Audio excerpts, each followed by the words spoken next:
Hi everyone, we are the FinTech committee. I'm Fan Yang, and together with my colleagues Han Yong, Yidi Zeng, Zhu Jingyi, Samia Lauria, and Kun Li, will be analyzing the impact and potential of the EU carbon border adjustment mechanism in China. Next, please. Yeah, so first we'll give you a short introduction, then we will give you what the current opinions on the carbon border adjustment mechanisms impact on China's in the academia, and then we'll give you the impacts of the CBAM on China's trade, environment, and financial regulations. And last, we'll discuss what are the China's response and the implications of China-EU relations. Next, please. Okay. So the EU recently implemented the world's first carbon border adjustment mechanism, a carbon tariff that aims to stop carbon leakage. So this poses a lot of significant impact on China, which has the second most trade covered under the CBAM. Our research looks into the question, how are the effects of this policy going to flow through into industry, economy, and diplomacy? So talking a little bit about CBAM, so it's belongs to the Green Deal and it's the second stage after the emission trading system established inside the EU. So it's like the CBAM is for this is the short form of carbon border adjustment mechanism, and it's one of the four options for reducing the risk of carbon leakage that they want to ensure that there's the equivalent carbon cost between the imports products and locally produced goods. And our research we'll also look into how to take advantage from CBAM from this perspective of China and how the CBAM can be a boom for our EU-China relation if possible. So a little bit about literature review, the question the impact of CBAM on economy or financially or environment of China are well researched before, but we also more focus on how it impacts on the diplomatic issue between EU and China.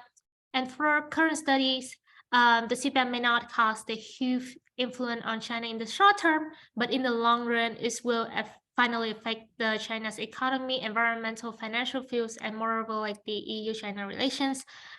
There's the development routes where CBAM started, the EU started discussing about CBAM in 2005, and it's officially carried out in 2023.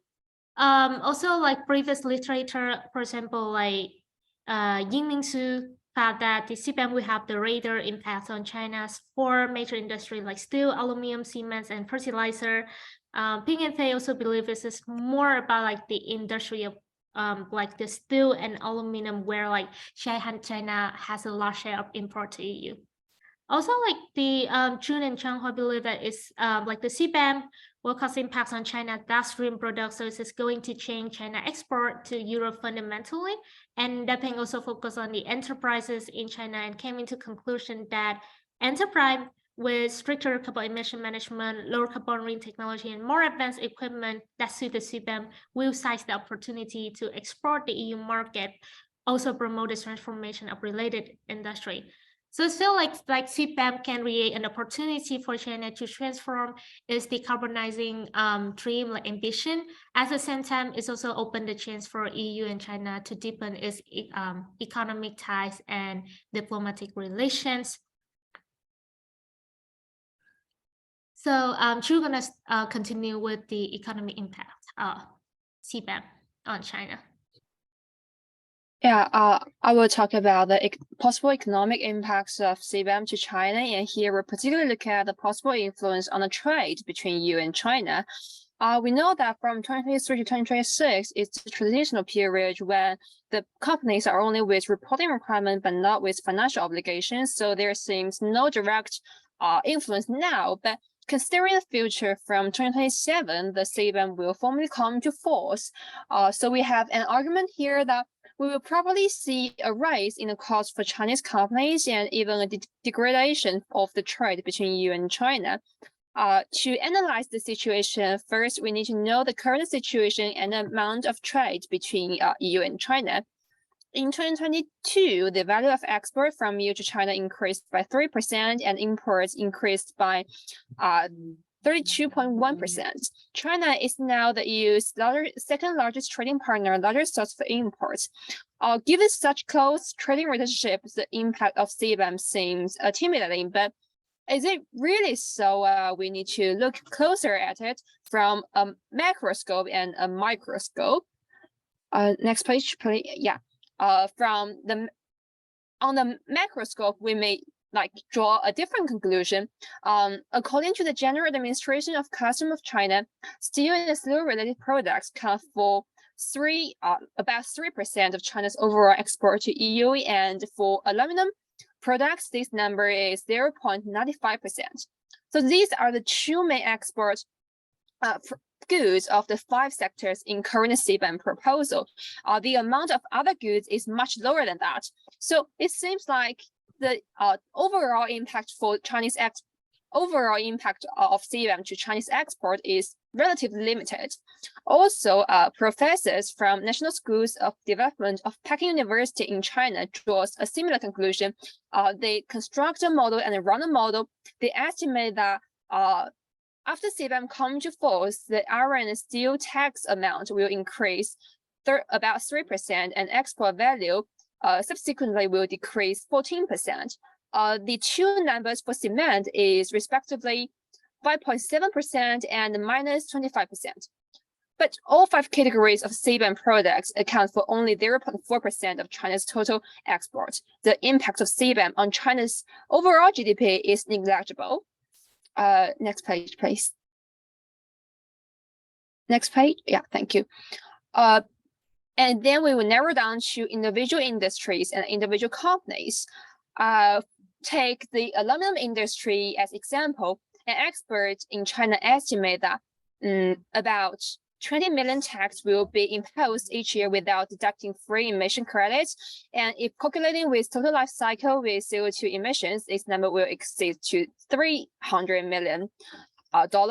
And this extra cost will be undertaken by both Chinese export and European import companies and finally transformed to the consumers.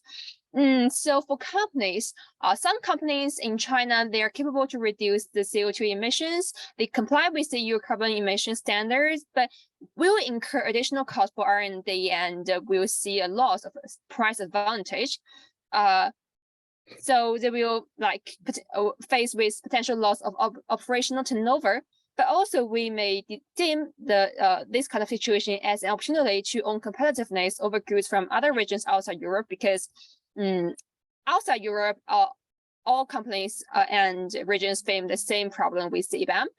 But most of companies may be unable to meet the standards. So they need to pay the requirements of CBAM certificates and face with loss of their price advantage, as I mentioned. Some companies may undertake a decline in export market and a loss in global market share, but this shift of certain production of goods from export to domestic sales may have an impact on the domestic market within China and be an unstable factor. Yeah, that's my analysis of the economic impact. Yeah, so we think the CBAM can force China to take responsible measures that help China to realize its 2 climate promises. One is to achieve carbon emissions peak before 2030 and carbon neutrality by 2060. And the other is to reduce carbon dioxide intensity by over 65% from the 2005 level by 2030 in its NDC. The CBAM motivates China to adopt carbon pricing that helps to cut carbon emissions because carbon pricing is considered one of the most effective ways to abate emissions in an economy. From the perspective of the scope, the overlap between the involved goods in the CBAM and the industrial sector in China suggests that China should aim its abatement efforts to the heavy industries because they account for about 32% of emissions in China. And the China emissions trading system now only covers the electricity sector. China should expand the involved industries to include the heavy industry targeted by the CBAM. In addition, China needs to steadily increase the carbon price to narrow the gap between that in China and in EU. and prevent any transfer of tax income under the CBAM. If the carbon price is applied widely and rises to $50 to $75 per ton by 2030, it will help China reduce emissions by from 15 to 20%. Also, we should look at the impact of that on state-owned enterprises. The rising price of carbon-intensive goods pushes SOEs to develop carbon emissions reduction plans and invest in decarbonization technologies to ensure their products stay competitive in the market. In return, the Chinese government ought to foster the green transformation of other high emissions industry down the value chain, not only the heavy industries with extra tax income. And at the same time, China should invest in and develop technologies which are very essential to deep decarbonization, including green hydrogen and carbon capture and storage. So in the global context, the CBAM guides China away from carbon-intensive investments in developing countries to clean ones. And it helps China to encourage climate actions and erect a positive image globally. Next, we'll give you the impact of the CBAM on China's financial regulations. So basically, the question that governs like everything's going to be the regulation of the carbon pricing market in China, and whether or not like China carbon market regulation can help the country waive the CBAM fee if it's in like coming to the like into effect in 2026. And it's clearly that on the one hand, CBAM creates incentive for a country partner like China to improve its carbon market regulation. But on the other hand, it's also need to aware of the issue is can pressure the institutional reform in different sectors or aspect of the carbon pricing in China. And in this case, it seems like China needs like still have a long way to actually settle out like the constraints or like the possible disruption in the financial flows between China and EU due to the CBAM. So in June 2021, there's still some prospect for that with China's introduction of the National Emission Trading Mechanism, the ETS, went into effect, that requiring more than 2,000 major power sectors emitters to report the emission for the years 2019 and 2022, and it seemed like to have more improvement in the following years ahead. But however, like there's some criticism about like this mechanism that China should work on in order to like to be able to waive the CBAM fee in 2026.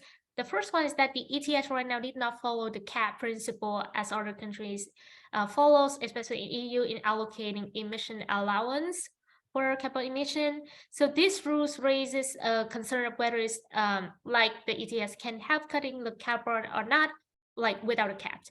And on a micro level, like China also encounters the matter of like the compliant enterprise in reporting and disclosing data.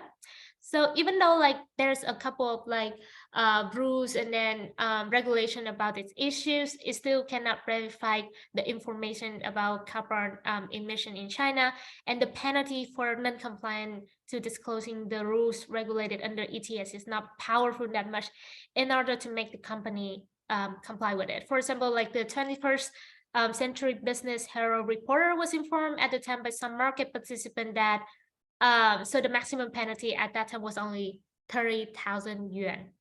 Yeah, which hardly represent a significant financial burden for those who violated the emission regulation. So how China's gonna be respond, and like what kind of policy adjustment that they should focus, we're gonna look at in this particular part. Hi everyone.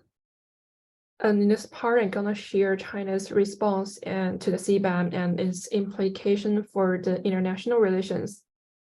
And China's response can be divided into three parts, namely the policy adjustments, official statement, and the strategies for mitigating the impact of CBAM.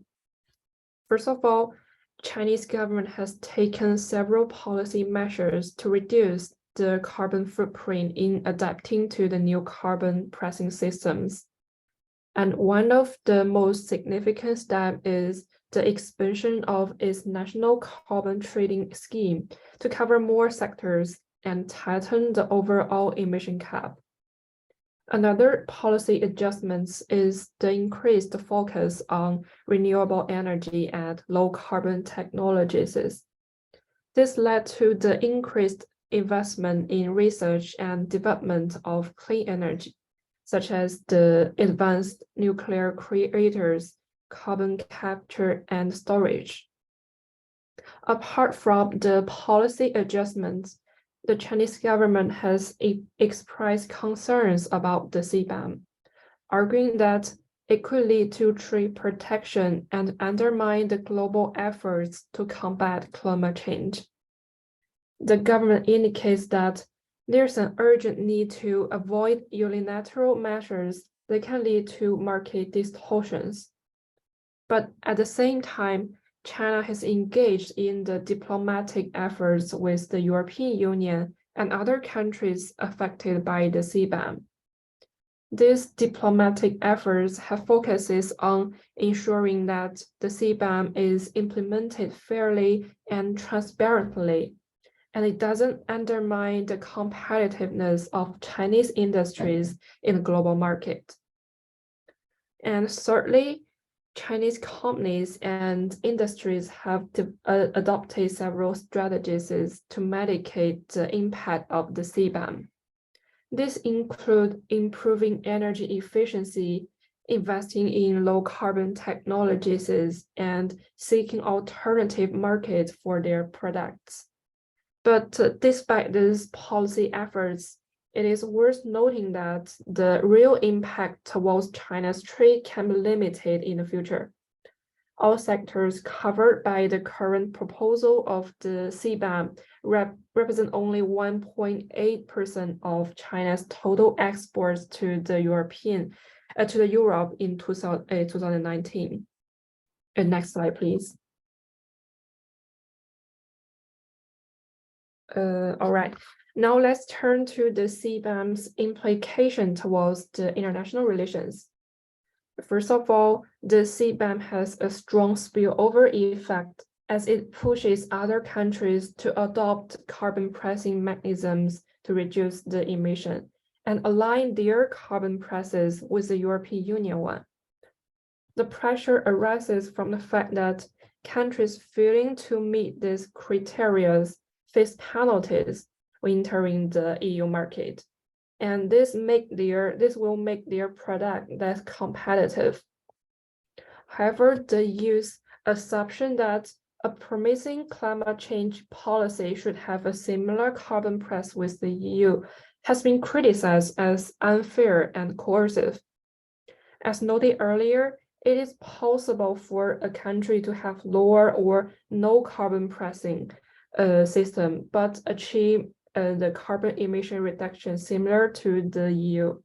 For instance, China employs a combination of carbon markets and other emission reduction strategies like the dual control of energy consumption.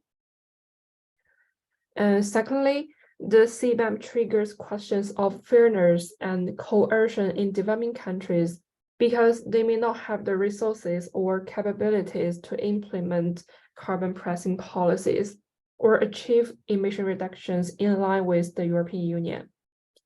As we can see from the graph, the European Union turned to have the highest carbon price in the world. And by imposing such a high carbon price as a precondition for the European Union's market access, the CBAM may disproportionately impact developing countries, exacerbating the inequality and power imbalances in the climate governance system. And thirdly, the CBAM has the potential to trigger trade disputes between the European Union countries who perceive the mechanism as an unfair treatment. Countries that face penalties under the CBAM may consider retaliatory matters such as imposing tariffs on EU imports or challenging the mechanisms at the World Trade Organization. Such tributes could lead to the broader conflicts and potentially lead to trade wars that undermine global economic growth and cooperation. But despite the concerns discussed above, the CBAM may also present opportunities for the enhanced international cooperation on the field of climate change. By encouraging other countries to adopt the same carbon pricing policies and align their climate policies with the European Union one, hopefully the CBAM could drive global emission reductions and promote the diffusion of low carbon technologies. And in conclusion, China's response to the CBAM has been multifaceted, involving policy adjustments, diplomatic efforts, and industrial strategies. Moreover, the CBAM has a far-reaching implication for international relations, raising questions of fairness, coercion, and the potential for trade disputes. And that is all our presentation about the carbon border adjustment mechanisms. Thank you for listening. Thank you so much for the presentation. Sorry, I'm losing my voice a little bit. Please excuse me. Okay, any questions from the audience? Ella, please go ahead. Hi, thank you for the amazing presentation. I really learned a lot from you. I'm just curious why you sort of landed on this topic and have a focus on CBAM and EU policy, and why do you think EU has like stricter environmental regulation in terms of exports, trade, and also domestic environmental regulation in comparison to other developed countries such as the United States and Australia and Japan? Thank you. So I will let my member, if you guys want to speak first, then go ahead.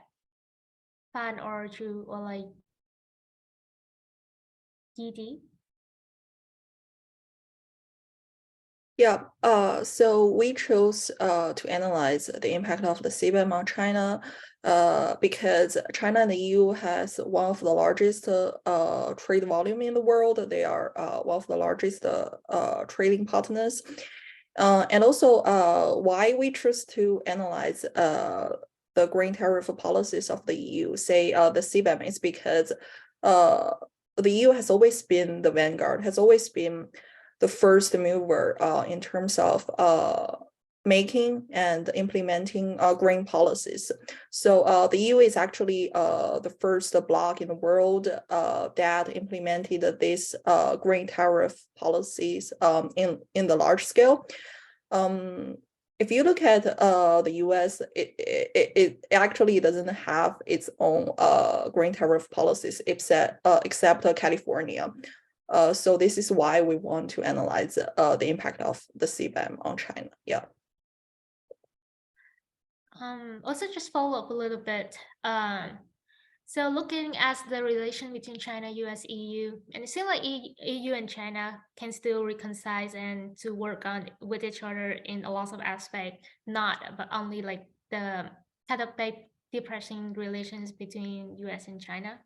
That's one point. And another point is that it seems like EU was like has always been a pioneer in the green regulation and helping other countries in kind of like improving its free market and everything's related to green. And actually like Dutch or like for example like Japan also like after the CBAM happened is start thinking to implement the same policy. So so why we don't start from the one who started first and then look at it from this perspective of international relations where everyone in the group member also have the interest in. And yeah, I hope that can answer your question. If there is missing something, feel free to have following up questions. Thanks. Thank you so much. Any follow-ups? Okay, then I think you're, sorry, somebody was talking? My name is Charlie. I got the question. Yes, please go ahead. It's like a China-focused policy, and it's focusing on the carbon emissions. And China has like a heavy industry. Do you think this carbon emission can be a chance for China to keep the heavy industry in China? Because it has a lot of green technology. So when it's the forerun, and so other developing countries cannot decrease the carbon emissions. So it's like a key point for China in the future.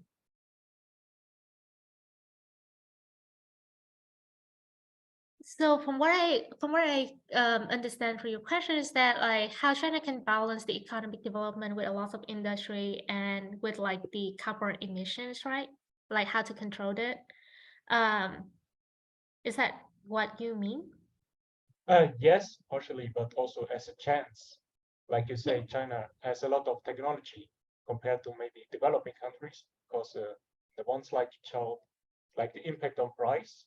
So when you say like China is investing more in green hydrogen, for example, say it's becoming a leader and reducing their carbon emissions, then these taxes are also lower. So you can predict these usually heavy industries that produce a lot of carbon to stay in China and not going to other countries. Is it like an option?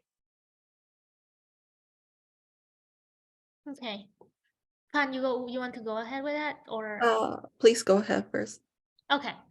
So in my opinion, so that's like when we look at China's response right now, it's reflect exactly what you're concerned. Like in the one way, yes, China want to like have the decarbonizing dream, and this have a lot of advantages too in improving like its carbon market as well as like transforming technologies. You know, like China's still like one of the largest countries that have like the country that have the largest shares of like raw material for renewable energies infrastructure. That's is the biggest advantage of China right now. And also China has a really big economic powers that it can influence other countries, including EU. And then the reason when we look at the topic, we don't we don't have like lean toward on specific kind of like spectrum whether like is CBAM negatively affects like its pressure on China. But at the same time, we want to look at what kind of opportunities that China can learn from EU to transform its policies. So I think like for your question, how to balance it, I think like for now, China still like not really pressured at all, but like China still had moderately kind of like gradually transform its policy regulation as well as like focus on their own kind of decarbonizing ambition. But at the same time, we also want to highlight to the Chinese government that you guys have the opportunity to cooperate with the one of the most kind of modern and then the most kind of like most like kind of well-developed policies in terms of green infrastructure and then green carbon market, in which like is also benefit for the diplomacy of the EU and China later on. So I hope that answered your question. But if you have some following up, feel free to let me know, or like the other member, if you want to add on some things, like feel free to answer it.